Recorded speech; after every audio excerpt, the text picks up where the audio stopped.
50% అమ్మేస్తున్నాం, విశాఖ ఉక్కుని ప్రైవేటీకరణ చేస్తున్నాం అని దాని ద్వారా ఈ రహస్య ఒప్పందం అంతా బయటపడింది. వాస్తవంగా ప్రతి ఉక్కు ఫ్యాక్టరీకి లోన్లు అనేది ఉంటాయి, ప్రపంచంలో ఎక్కడ చూసినా ఉంటాయి. ఇప్పుడే అన్నారు దాదాపు 30,000 ఎకరాలు ఉంది విశాఖ ఉక్కు ఫ్యాక్టరీకి. ఇప్పుడున్న కనీసం దాని విలువ ఒక 2 లక్షల కోట్ల రూపాయలు.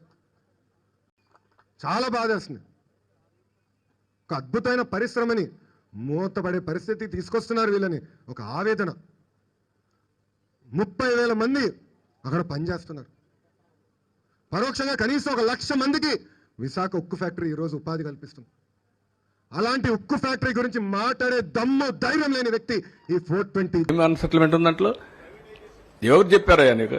ఎవడు చెప్పాడు? బుద్ధి ఉండాలి. ఏం తీసుకోవాలి? ఏం తీసుకుంటారు?